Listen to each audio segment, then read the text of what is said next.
Ivoiriens, Ivoiriennes, chers compatriotes, je vous salue. Quel que soit le lieu du globe où les fiers artisans de la grandeur de notre mère patrie se trouvent, mon cœur les salue. Nous nous retrouvons hebdomadaire, les directs politiques du docteur Israël. Aujourd'hui, le thème que nous allons aborder est le suivant. Côte d'Ivoire, retrouve ton chemin. C'est le thème que nous allons aborder.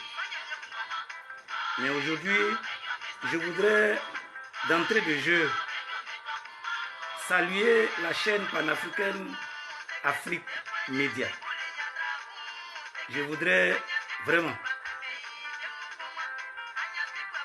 du fond de mon cœur, remercier le président Bandakani, le féliciter encore une fois pour son mouvement politique, mais surtout lui dire merci pour l'intérêt qu'il accorde à notre pays, la Côte d'Ivoire, depuis la crise.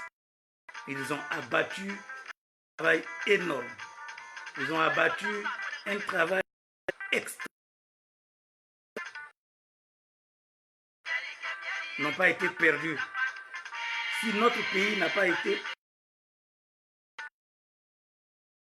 une grande partie à Afrique Média, nous nous devons à la sagacité du président Kani, que je salue encore, et encore mieux pour son intérêt à ma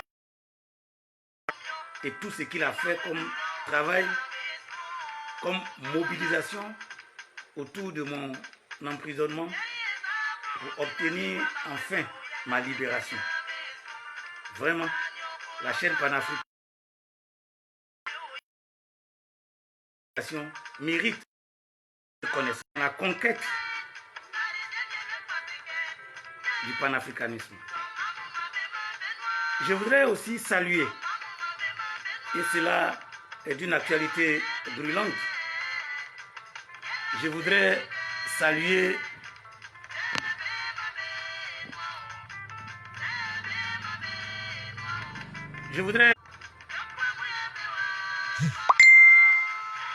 Monsieur Richard Gabdibé, qui est, je le précise, le deuxième président de notre vice-président de notre mouvement politique et qui est basé aux États-Unis, qui fait un travail extraordinaire dans la mobilisation au niveau de ce grand continent, qui n'est pas facile déjà à parcourir.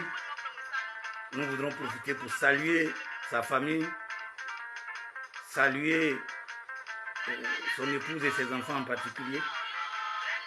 Et nous voulons aussi saluer Amazon de Kensi, qui est en ce moment donc avec eux, dans le cadre donc de la promotion et de la présentation de notre mouvement politique, le REVAS. Puisse le Dieu Tout-Puissant être avec eux et les soutenir dans la tâche. Merci aussi à Amon Darus depuis l'Italie. Frères et sœurs, le thème que nous avons engagé pour aujourd'hui, c'est Côte d'Ivoire, retrouve ton chemin. Ce qui nous est donné de constater au niveau du discours politique en Côte d'Ivoire, et cela semble devenir une réalité, c'est que constamment, l'on nous parle de réconciliation. J'analyse, je prie, mais je ne vois pas notre situation sociale sous un angle de réconciliation. À moins que moi-même, je ne puisse savoir ce que veut dire concilier et réconcilier. Pourtant, j'ai confiance à mon niveau d'instruction pour en être à la hauteur. Alors, je peux simplement dire que ce concept, il est donc mal engagé. Ce concept-là est mal engagé. Il n'est pas dans la voie de ce qui devait concerner notre patrie. Et nous allons vous dire qu'est-ce qui est nécessaire pour nous. Parce que, frères et sœurs, vous êtes dans votre maison, avec votre famille, des invités, des amis, et puis, des gens viennent vous agresser et vous emportent tout. D'autres deviennent votre chef de famille. Et puis, on vous emmène à mener le débat en disant on va se réconcilier. Sincèrement et sérieusement. Vos amis, vos invités, votre famille, vous avez besoin de quelle réconciliation? C'est pour ça que je vous présente l'image aussi simplement. Vous n'avez pas besoin de réconciliation. Dans la logique, et ce qui serait normal, c'est que les agresseurs vous disent, on vous demande pardon, acceptez-nous, intégrez-nous, malgré le mal qu'on vous a fait. C'est ça que moi je vois.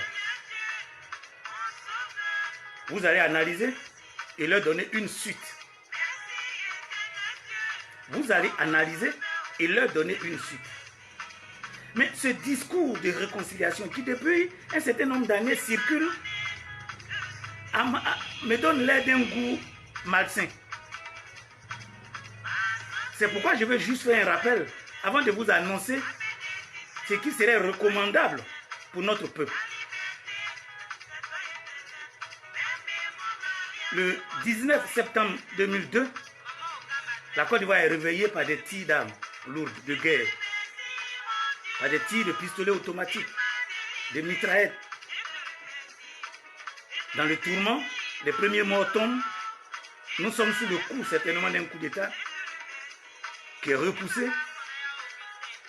Après, nous nous retrouvons donc dans une situation qu'on peut qualifier de stagnation. Après, ça débouche sur la rébellion et au fur et à mesure, les masques sont tombés. MPIGO, MPCI, MJP, je n'ai plus souvenance exacte de ces choses, nous sommes tombés dessus. Après, quand nous recevons ce qu'il serait bon d'appeler liste des membres de la rébellion, nous voyons clairement que pratiquement toutes les ethnies de notre peuple sont représentées. Le chef, celui qu'on peut appeler le chef de cette rébellion, il est de Ferké, c'est Soro Guillaume, il est ivoirois. Ensuite, nous avons Gueux Michel, il est ouais. Nous avons un certain qui était lui-même basé à Mans, qui était Baoulé. Nous avons, je crois, Watao, qui est de Bouna. Donc nous constatons que ce sont nos propres enfants qui ont décidé de porter le coup de poignard à la mère patrie. C'est ça que nous constatons, qui portent un coup de poignard à la mère patrie. En cela, ils ont sollicité de l'aide, parce qu'ils sont aidés par certainement des amis, des complices, des mercenaires étrangers, pour venir soutenir leur cause. Oui, il y a Bianchi, mais l'autre s'appelle Saint-Clair, je crois, qui est un Baoulé. Pour donc soutenir leur cause. Donc, ce que nous devons retenir, je ne vais pas faire l'historique de la rébellion, c'est que ce sont nos propres enfants qui ont demandé du soutien à l'extérieur et qui sont venus, qui ont porté le coup d'épée à la mère patrie. Voici notre situation. En quoi nous devons nous réconcilier? Donc, lorsqu'on appelle le peuple de Côte d'Ivoire à se réconcilier, c'est en cela que je dis c'est malsain. Nous nous réconcilions avec qui? Ici, dans notre pays, je n'ai pas vu que les Baloués se sont levés pour s'attaquer aux Tagbana ou aux Oué. Je n'ai pas vu que les Oué se sont levés pour attaquer les Tagbana ou bien pour attaquer les Sénoufos. Je n'ai pas vu cela. Je n'ai pas vu les Gourous se lever pour attaquer les BT. Je n'ai pas vu le sud-ouest venir attaquer le nord.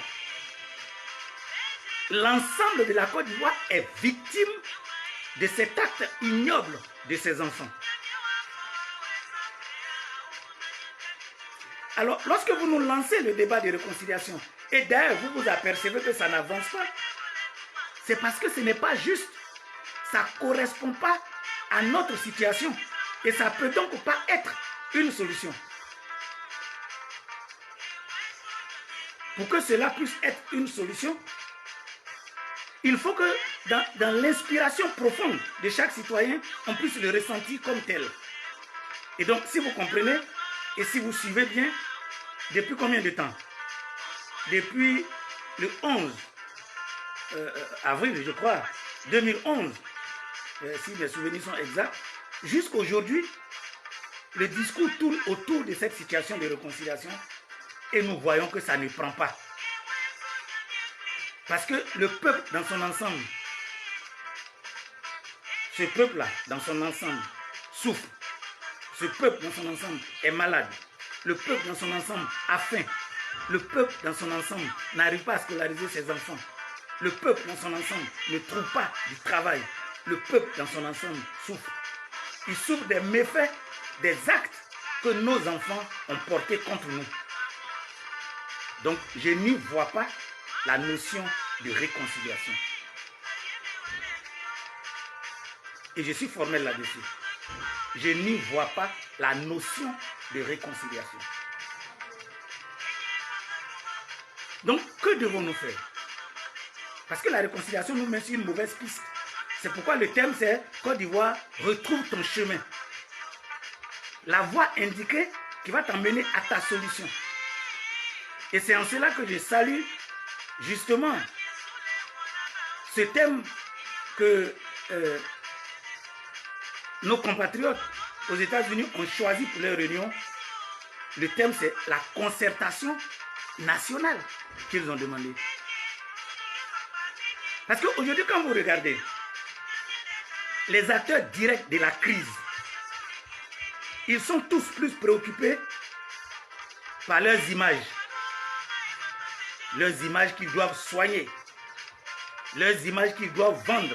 Allez sur Facebook, puisque nous y sommes, pour voir que les acteurs de cette crise, que ce soit d'un camp ou de l'autre, ils soignent leurs images.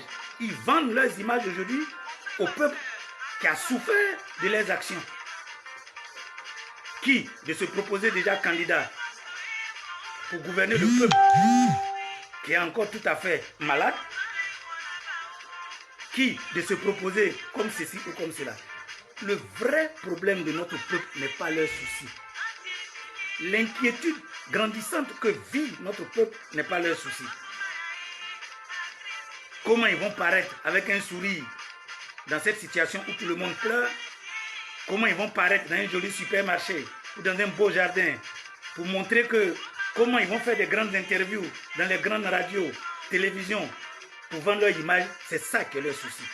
La course au pouvoir, c'est ça qui est leur souci. Mais est-ce que ce que nous avons fait a causé du tort à ce peuple? Ce n'est pas leur souci. Est-ce que l'état dans lequel nous avons laissé ce peuple peut-il se soigner? Ce n'est pas leur souci. Quel est l'état de l'âme de ce peuple que nous avons abandonné? Ceci, oh bien-aimés frères et sœurs, n'est pas leur souci. Et donc les discours sont les mêmes et ce qui me gêne, c'est de voir que le peuple que vous êtes, vous reprenez cela en cœur. Vous comprenez? Vous reprenez cela en cœur. Le Revas dit non. Nous ne sommes pas dans la bonne direction. La bonne direction s'appelle la concertation.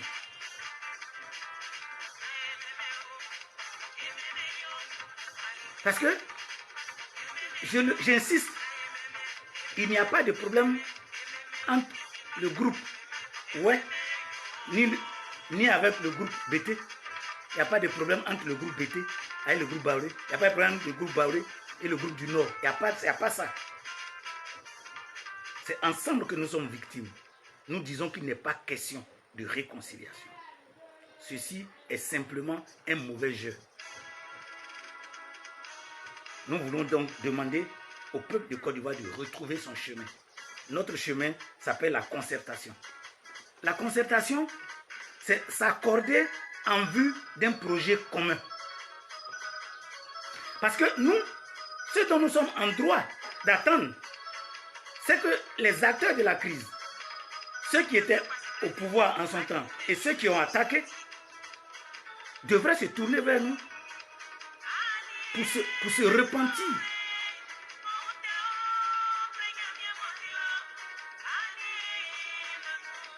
Vous comprenez? Pour se repentir. Ah, pardonnez-nous.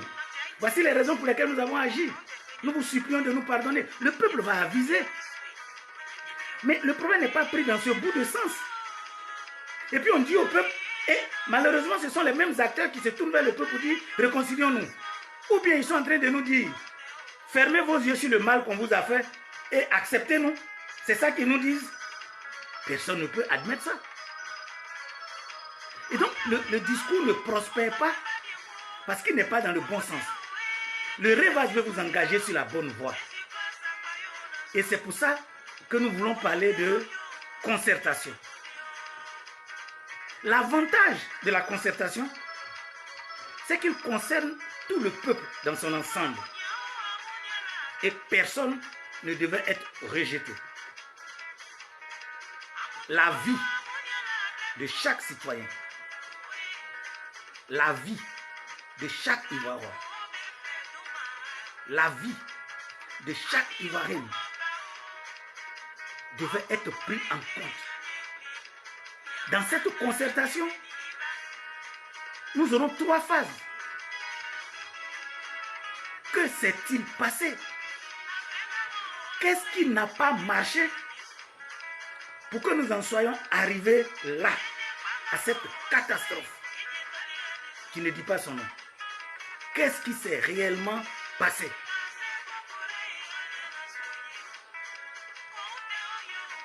Maintenant, comment vivons-nous cette situation?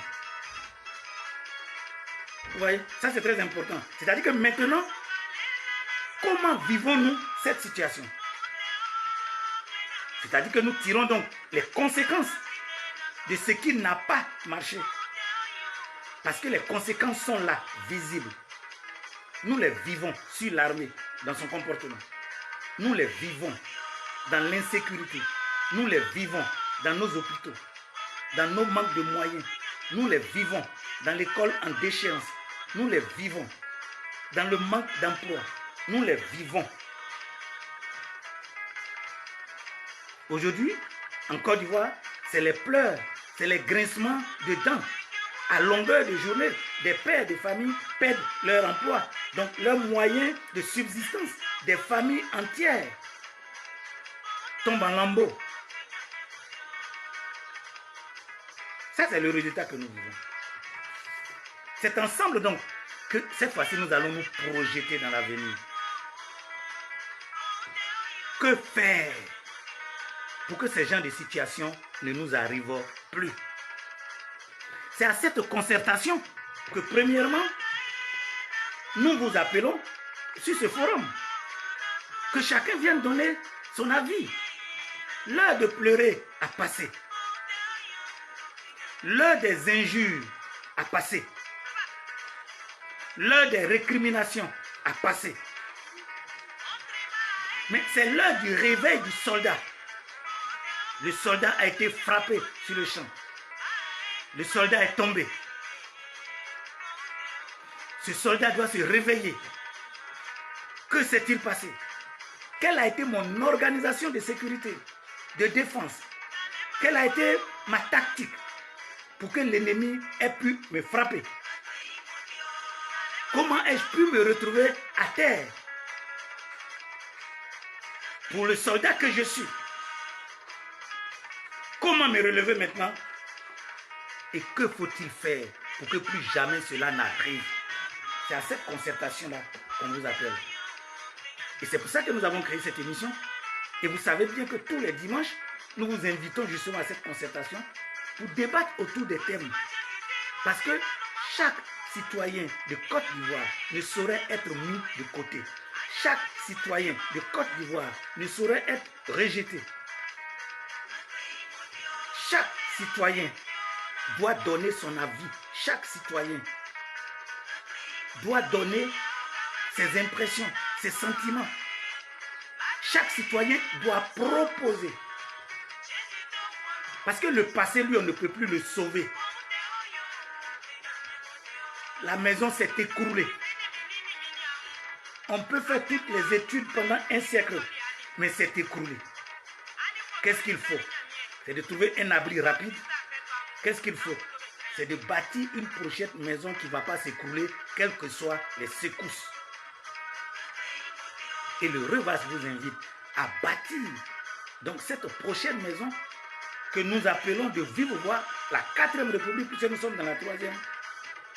Pour que nous puissions désormais avoir des institutions.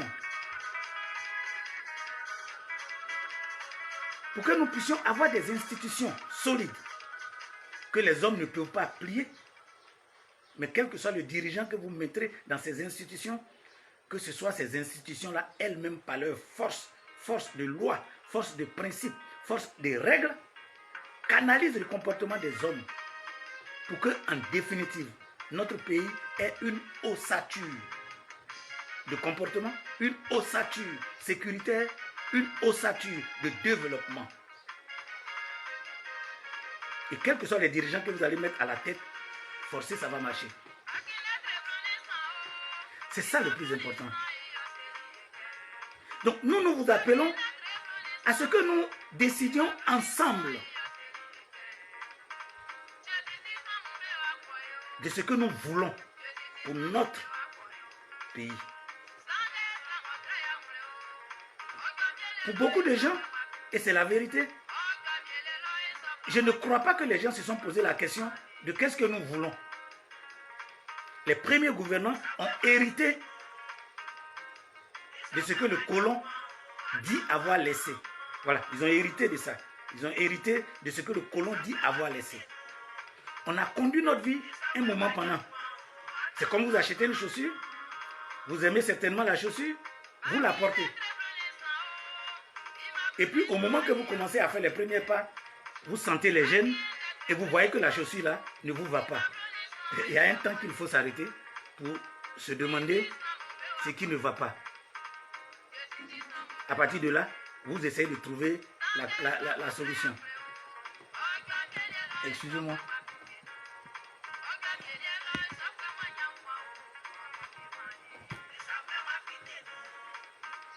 Germain Sagat. Docteur, la question est qu'est-ce qu'il s'est passé est connu. La concertation ou réconciliation, le peuple est tué. 900 personnes. Bon, au moins de 10 heures, je ne sais pas, je ne comprends pas. Bon, sincèrement, Germain, réécris ton texte, je t'en supplie, parce que je n'arrive pas à déchiffrer. Mais dans tous les cas, je répondrai à ta question que dimanche. Donc, vous comprenez, c'est ça. Donc, aujourd'hui, ce qu'il faut rechercher, abandonnons le chemin de la réconciliation. Ça ne concerne pas notre système. Ça nous perd le temps. Ça nous perd le temps. Parce que nous ne sommes pas dans une voie de réconciliation.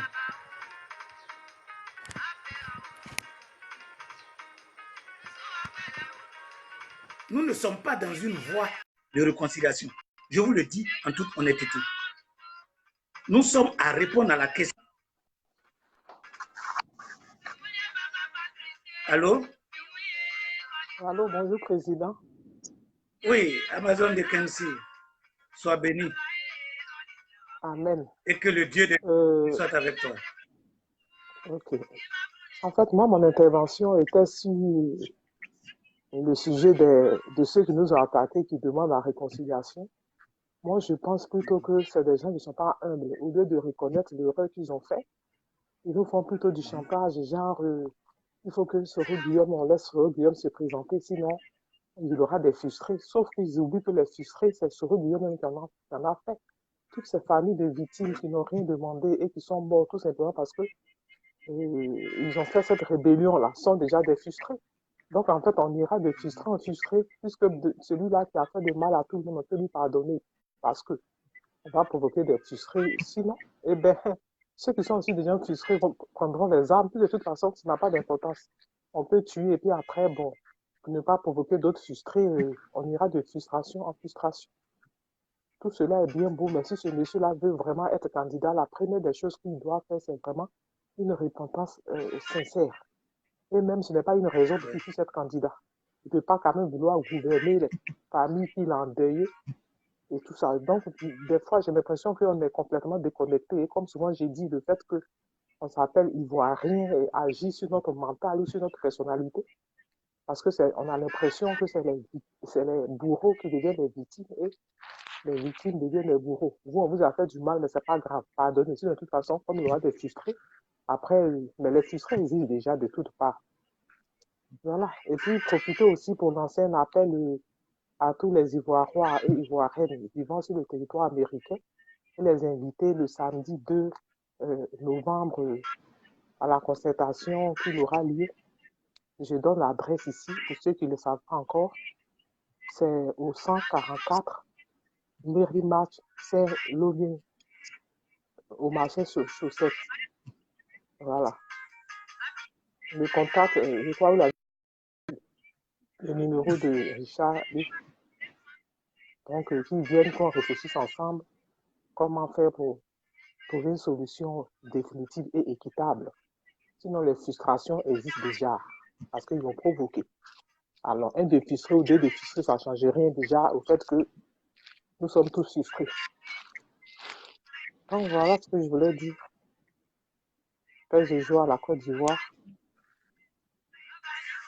Nous voulons aussi saluer ton tuteur, disons tous les Ivoiriens et Ivoiriennes des États-Unis qui sont ensemble tes tuteurs.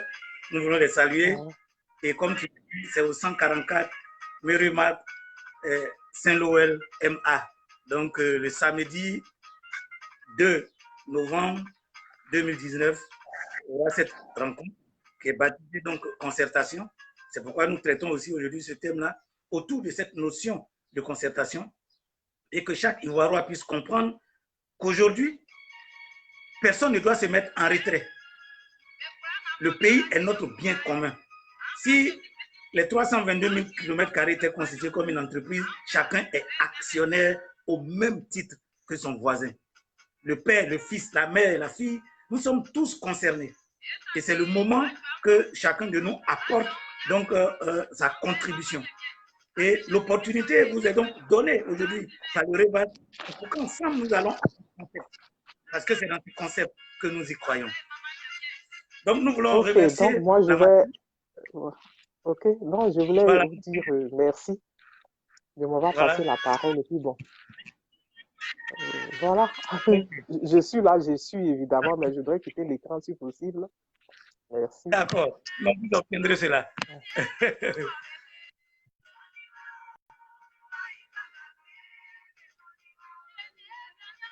Kwame Bezeke Séverin. On va parler hors antenne. Donc, vous comprenez, bien aimés frères et sœurs, c'est ça. Le passé ne peut pas être sauvé. Le passé ne peut pas être sauvé. C'est pas possible. Vous êtes en train de conduire votre voiture, boum, vous faites un accident. Quels que soient tous les regrets que vous allez nourrir, on ne peut pas changer cette situation parce que l'accident, lui, il a eu lieu. On doit en tirer des leçons et ce n'est pas en pleurant qu'on en tire des leçons. C'est être capable de se redresser en homme ou femme consciente pour tirer les leçons, non pas forcément sur la faute des autres, mais sur votre propre insuffisance, sur votre propre état de sommeil, certainement de fatigue, sur comment vous étiez quand vous avez décidé de prendre le volant. Étiez-vous en état de sobriété ou étiez-vous avec un taux d'alcool poussé? Apprenons déjà à commencer à nous reprocher nous-mêmes ce que nous sommes dans une relation donnée, dans notre propre pays. Qu'est-ce que nous devrions faire que nous n'avons pas fait? Que faut-il faire pour ne plus que cela arrive? À un moment donné, mettons fin à la victimisation et allons devant. On a déjà pleuré. On connaît les responsables, on connaît les coupables. Ils ne veulent pas venir se repentir. Il n'y a pas de souci. Mais nous, on n'a pas de réconciliation à faire. Nous, on doit se concerter. Pour dire, que devons-nous faire? Qui doit marcher devant nous désormais? Autour de qui devons-nous former notre unité? Autour de quel projet devons-nous avancer? Moi, je vous tends la main. Le Révas vous tend la main. Le Révas dit, nous vous faisons don du docteur Israël Ngouran Kofi Norbert comme leader. Avec lui, nous vous faisons don, peuple de Côte d'Ivoire, d'un projet de société ficelé. Reprenons. Vous voyez, c'est ça. C'est ça qui est important. Je vous ai dit que le leadership, c'est un projet et le projet est là. Le Révas met cela à disposition de notre peuple. Le leadership, c'est un leader. Et votre humble serviteur est là. Le Révas vous le met à disposition. Peuple de Côte d'Ivoire, nous avons le trépied du leadership. Comment redresser notre armée, clôturer notre pays? Militairement, cela s'entend. Comment redresser, ou même pas redresser, construire notre économie? Que faut-il pour produire nos richesses? Comment les repartir afin que chaque citoyen en bénéficie, quel que soit le lieu où il habite? Comment consommer pour promouvoir tout ce que nous avons afin qu'il y ait un retour encore dans nos caisses? Quelle politique de santé, quels moyens de santé pour que nous ayons une population valide? Quelle éducation, c'est-à-dire quelle école pour développer le cerveau de notre jeunesse à des compétences certaines pour les métiers d'aujourd'hui comme les métiers d'avenir, pour que nous soyons parés à toute éventualité. Les métiers de mine et géologie, les services. Quelle politique adopter? Nous allons arriver au feu. Aujourd'hui, nous disons, c'est la formation, adéquation, création d'emplois. Aujourd'hui, c'est la valorisation de ce qu'on appelle le secteur informel. Comment suivre les petits maçons, les petits mécaniciens, les petits menuisiers, les cireurs de chaussures, les petits coiffeurs qu'on trouve dans la rue, ceux qui organisent les petites cabines téléphoniques. Comment mettre les moyens du contribuable à leur disposition pour que tout cela soit des créateurs d'emplois? Comment soutenir les petits entrepreneurs, les PME, les PMI, à avoir de la taille pour être pourvoyeur d'emplois? Comment l'État doit reconstruire son tissu économique? Et on ne va pas se cacher, mais on va poser les questions clairement. Nous avons posé les questions le plus clairement possible. La situation du port, la situation de l'aéroport, la situation de notre téléphone, c'est-à-dire notre communication, la situation de l'eau, la situation du courant, la situation de la caisse stable, la situation des banques dites africaines, la situation, ivoirienne, la situation des banques de l'État. Parce que l'État étant le plus gros employeur, parce que c'est l'État qui gère les fonctionnaires et agents de l'État, doit pouvoir produire de l'argent. Voici des questions fondamentales. Tout cela doit être assis sur quoi? Nécessairement, cela requiert des principes fondamentaux solides, ce que l'on appelle la Constitution. Que cette légèreté s'arrête. C'est ça que nous vous proposons. Quelle forme de député avons-nous besoin dans notre système socio-culturel pour que nos peuples soient représentés correctement au Parlement? Parce que si nous voulons entrer dans la démocratie, parce que la démocratie, qu'elle soit celle moderne ou celle traditionnelle que nous, en Afrique et en Côte d'Ivoire, avons toujours connue, quelle que soit cette forme de démocratie, le pouvoir, lui, il appartient au peuple.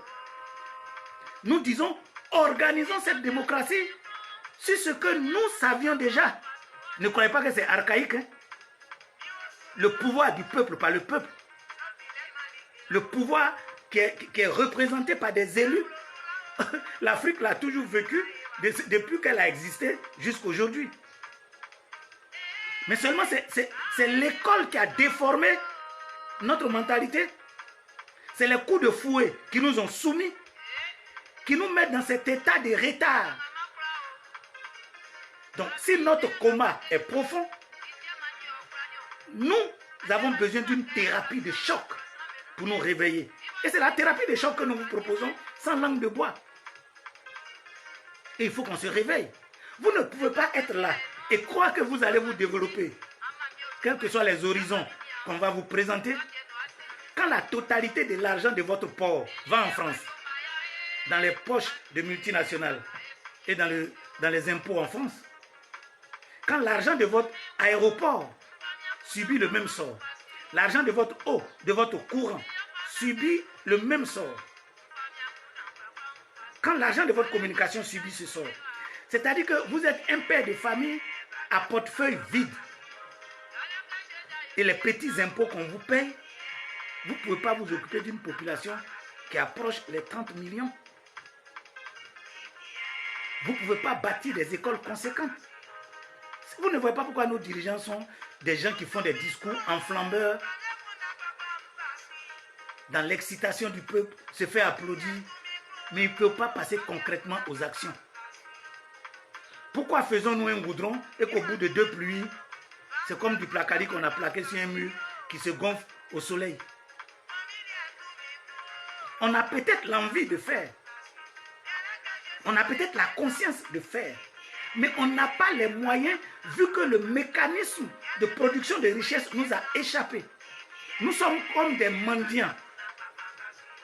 La dernière fois, quelqu'un a fait une proposition où le président Gbagbo disait qu'il est tombé sur un papier où pour notre propre pétrole, nous avions 12% et le reste revenait à la France. J'ai commenté, j'ai mis, mais qu'est-ce que tu as fait? Alors que toi-même, tu continuais de transporter l'argent pour aller là-bas.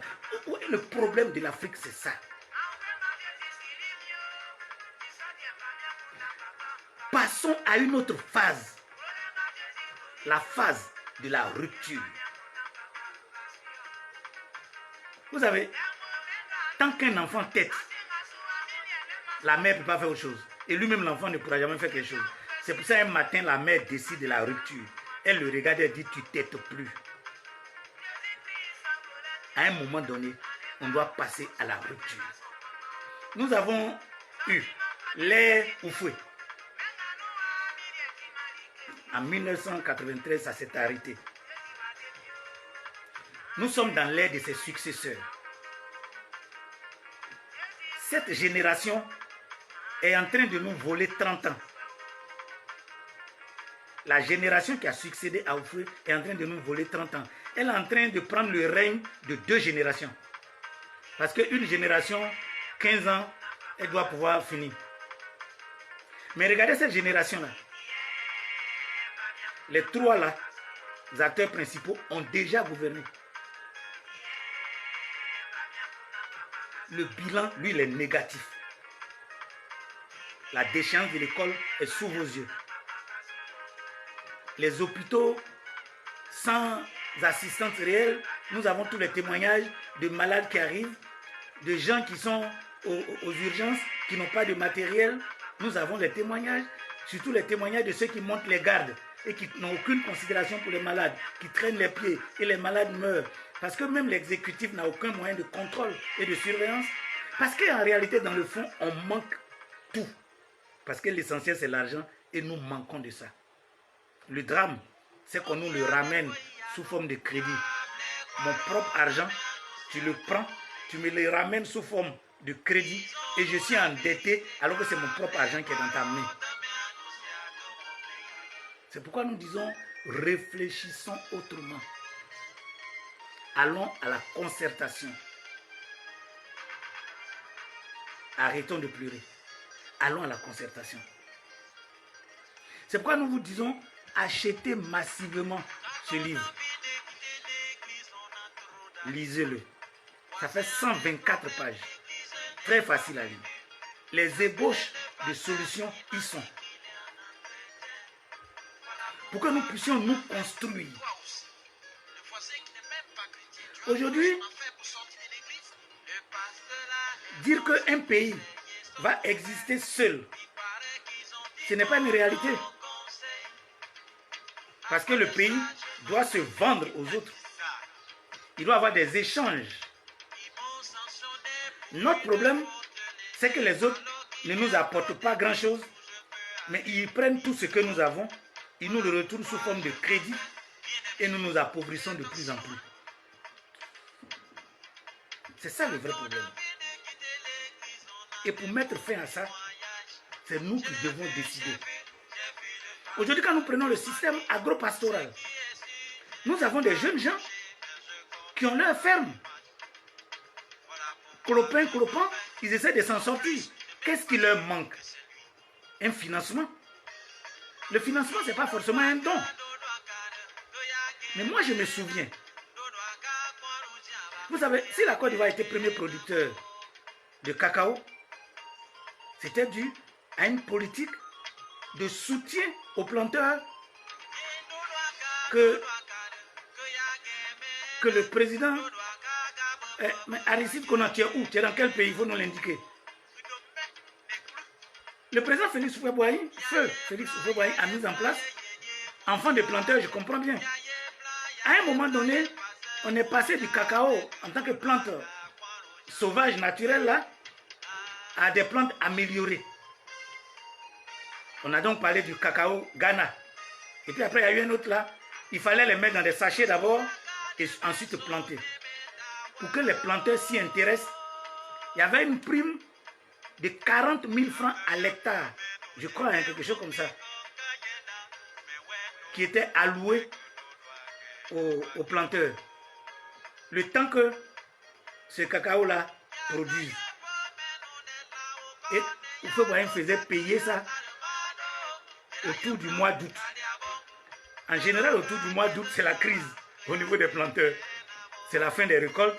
Les arbres sont à moitié séchés. On attend les premières pluies pour préparer ce qu'on appelle la petite traite qui va pousser les enfants à l'inscription dans les écoles. Mais au feu apporte cette manne-là. Donc ceux qui ont cultivé 2 hectares, ils vont récolter 80 000, 3 hectares, c'est 120 000. Mais c'était une manne pour le temps. Peut-être qu'aujourd'hui, un père qui a 100 000 en main, ça ne veut rien dire. Mais pour le temps des années 80, 120 000 qu'on te donne un coup, c'est de l'argent qu'on va avec tes enfants à l'école.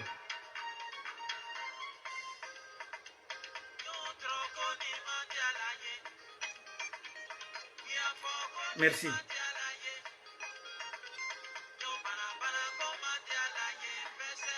Oh, frère et sœurs, j'ai un frisson qui me parcourt parce que des amis c'est avec beaucoup de peine, mais il faut que je le dise.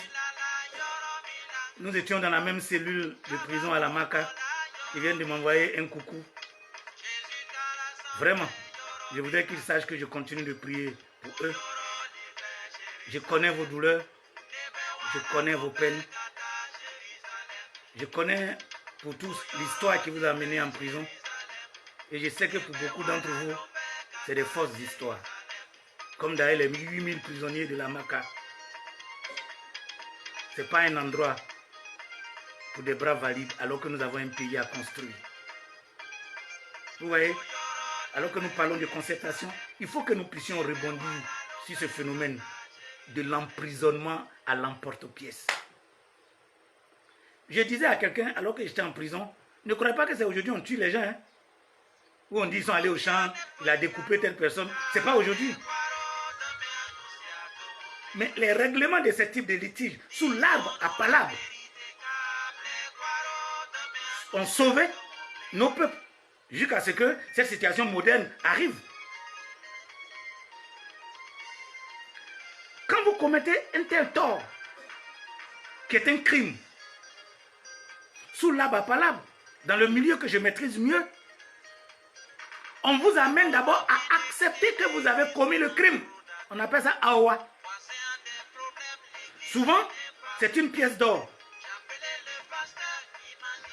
qu'on attache, qu'on emmène à awa. Aujourd'hui, les gens le présentent ou la présentent sous une autre forme. Mais le coupable reconnaît publiquement et accepte le awa. C'est une forme d'amende pour dire oui, je reconnais avoir commis le crime. Je demande pardon. Qui doit pleurer, pleure. Mais sous l'arbre à palabre, sans langue de bois, le sujet est débattu.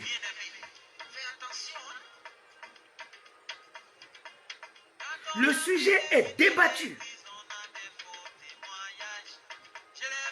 Il y a forcément deux camps. Et souvent même trois. Il y a des gens qui disent il faut qu'on l'élimine. D'autres disent il faut qu'on le bannisse du village. De toute façon, il a reconnu qu'il est coupable. Le troisième camp, c'est sa famille qui pleure, qui plaide. Et souvent, quand ils ont tous crié pendant longtemps et pendant un bon moment, parce que ce type de procès dure des jours, il va s'élever des voix compatissantes qui vont plaider. Au vu de l'importance du awa, l'amende pour l'expiation du crime va être demandée. La famille va payer. Les sacrifices vont être faits. Une fois que tout le monde, on appelle ça se maudire. Une fois que c'est accepté, qu'on a demandé pardon à la famille, que la famille a accepté, que les sacrifices d'expiation ont lieu, on se maudit. Parce que la famille aussi ne doit pas se venger. Et la vie communautaire reprend. Ce monsieur qui a commis le crime est toujours un homme utile. Redevient un homme utile au village. La confiance renaît en vie. Cette forme que les Blancs nous ont apportée a peut-être ses avantages. Mais dans notre système socio-culturel, il a plus d'inconvénients que d'avantages. La prison, je suis désolé, n'a jamais été la solution de quelqu'un qui vient se plaindre pour dire il a pris mon argent. Et en plus, quand le concerné dit je reconnais avoir pris, demandez-lui de rembourser. Je crois que c'est aussi simple. Hein? Mais ici, si une société multinationale, un grand hôtel, un ministre, un député se plaint de toi, que tu lui as appris quelque chose, ta destination c'est automatiquement la prison. Aucune négociation. Il n'y a pas de moyen de dire, bon écoute, il va travailler pour rembourser. Qu'est-ce qui empêche un jeune ouvrier qui a volé peut-être 2 millions à un ministre de travailler et que sur la base de son salaire, il rembourse? Encore que la plupart du temps, souvent les ministres là, ne les payent même pas. Nous devons revoir tout ça. Il y a trop de gens en prison de façon inutile. On vous dit, vous avez fait un discours et donc vous avez soumis enfin, vous êtes tombé sous le coup de ce qu'on appelle le trouble à l'ordre public. Le trouble lui-même n'a pas eu lieu. C'est-à-dire que sur la peur, on vient vous arrêter, on vous met en prison. Vous comprenez? Donc c'est une perte pour l'État lui-même, puisque vous êtes quand même une sommité dans son système. Donc on vient, on brise la chaîne. Quand vous ressortez, c'est une perte. Donc ne nous organisons pas comme forcément les États-Unis sont organisés. Ils le font selon leur culture. Ne nous organisons pas comme la Chine est organisée, comme le Japon est organisé. Ils le font selon leur culture. Mais observons que Hiroshima et Nagasaki ont frappé quand même un continent là. Mais aujourd'hui, ils sont plus que debout. Moi, c'est ça qui m'intéresse. Et ils n'ont pas abandonné leur culture. J'ai dit, le colon nous a frappés. La rébellion nous a frappés. Nous souffrons ce que nous souffrons. Mais si nous disons ça suffit et qu'on dit wake up, si nous disons wake up, c'est-à-dire levons-nous, comme dit notre valeur, les fiers artisans, la légion vaillante, qui crie et qui dit que ton drapeau nous unisse, et qui crie et qui dit que ton amour nous rende forts, c'est suffisant pour qu'on bâtisse ce pays. C'est suffisant pour qu'on bâtisse ce pays. Ce qui fait que nous ne bougeons pas, c'est parce que nous sommes incapables de créer. Parce que nous ne nous sentons pas capables de créer. Ça, je sais. Nos cerveaux ont été éduqués à être des cerveaux d'esclaves. Quand vous allez dans les administrations, quand vous trouvez un adjoint, vous ne voyez pas comment il se comporte comme un dieu au nom de son patron.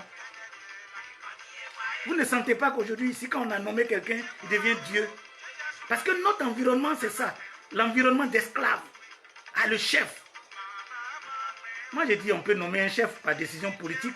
Il n'est pas forcément plus intelligent que moi, l'agent, qui doit exercer le travail. À ce titre, nous disons humilité. Tu as été nommé, c'est une chance. Alors ne brime pas les autres. Ne piétine pas les autres. Tu n'es pas forcément plus intelligent. Concertation dans le travail. Mets chacun à sa place. Respecte-les. Donne-leur ce qu'il faut. Amène-les à atteindre l'objectif qu'on t'a assigné en te nommant. Encore que souvent on te nomme parce que tu es peut-être du même parti, que tu es le cousin d'à côté. Et qu'en général, tu n'as même pas la moitié des diplômes de ce que tu vas diriger. Alors, humilité, concertation. C'est comme ça un pays se construit.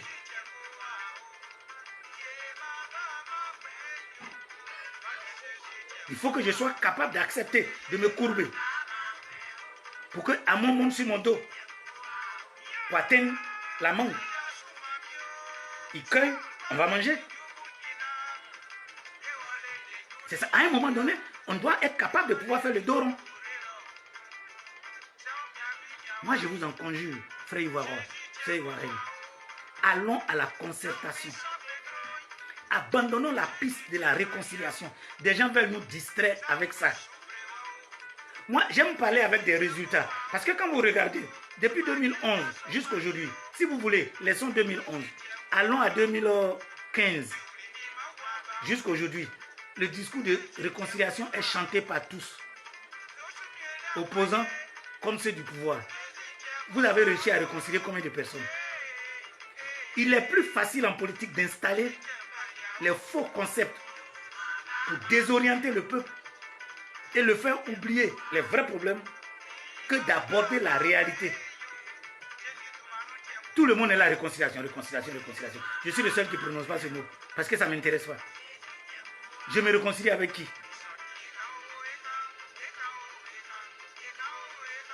Le peuple baoulé d'où je viens se réconcilier avec qui? Le peuple Nzikri se réconcilie avec qui? Je lève mes yeux, je regarde. Notre peuple n'a fait du tort à personne. Les Agnis n'ont fait du tort à personne. Les Krous n'ont fait du tort à personne. Les Mandés non plus. Les gourous n'ont fait du tort à personne. Entre nous, nous ne sommes rien fait. Des bandits, aidés par des étrangers, nous ont attaqués. Voici la vraie solution, voici le vrai problème. C'est la vraie problématique qui est là. Donc, faisons notre concertation pour dire qui on choisit comme notre leader. Avec quel projet nous nous rassemblons autour de lui pour bâtir notre nation. C'est ici le vrai souci.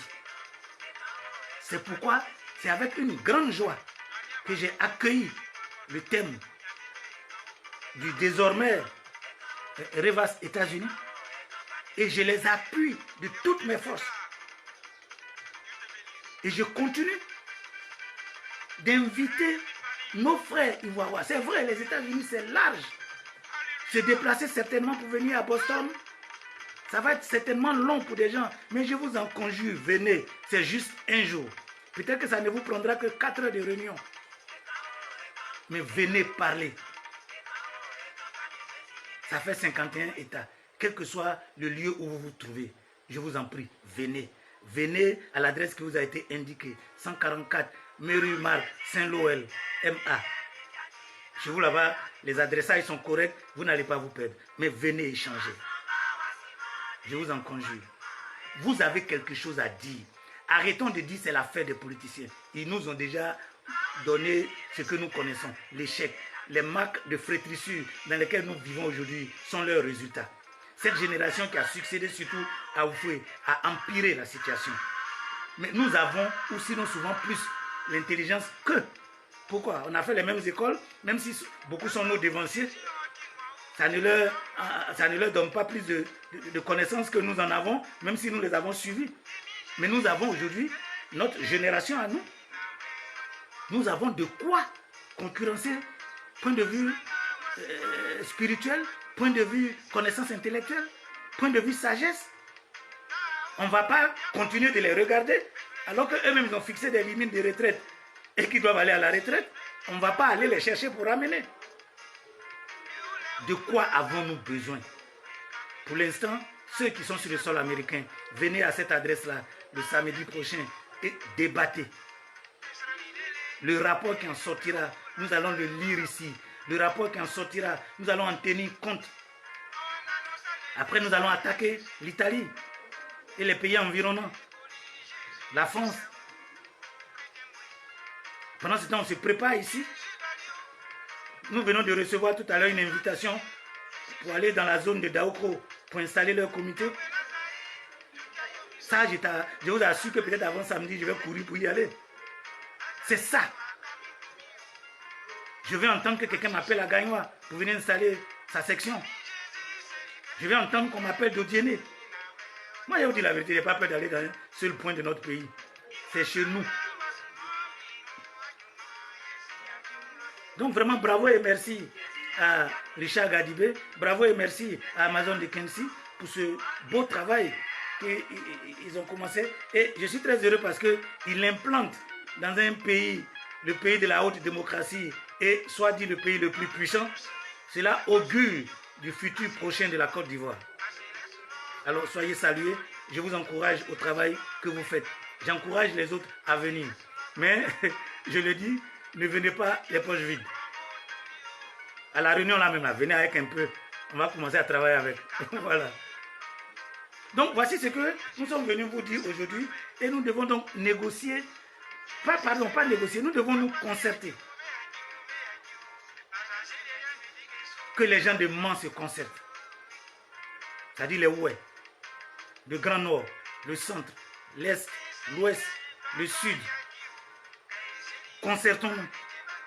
Quel que soit le lieu où vous êtes, dans n'importe quel pays où vous vous trouvez, concertez-vous. La fragmentation actuelle, là, on doit l'abandonner. Ça fait 26 ans que nous sommes dans cette fragmentation. Le résultat est nul. Allons à la concertation. 2020 arrive. Ceux qui ont déjà gouverné là, mettons-les de côté. Quel est le projet qui est là en vigueur, qui est capable de nous porter un élan nouveau? Soutenons son projet. et son leader. Et allons à la conquête de notre nation. Retrouvons notre chemin. C'est ce que je tenais à vous dire et c'est ce qui a été l'objet de notre rencontre de ce jour. Je voudrais renouveler mes remerciements au président Barakani de Afrique Média, à tous ses collaborateurs, pour tout ce qu'ils ont fait pour notre pays, pour moi-même et ce qu'ils continuent de faire. Rendez-vous nous est donné à nous tous, donc dimanche, pour continuer cette concertation, que personne ne se sente exclu, que personne ne se dise « je ne suis pas intelligent ». Chacun a quelque chose à apporter, chacun a quelque chose à faire. Quand le Seigneur Jésus a parlé de vase en bois, vase en terre, vase en argent et vase en or, ce n'est pas qu'il insultait quelqu'un.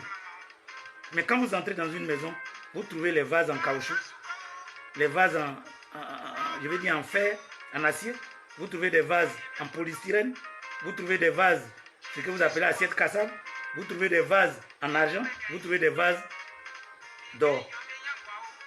On les utilise selon des situations. Pour dire simplement que chacun, à son niveau, est utile pour notre pays. Même si c'est 10 francs qu'il apporte, il est utile. Il est autant utile que celui qui va apporter 1 milliard.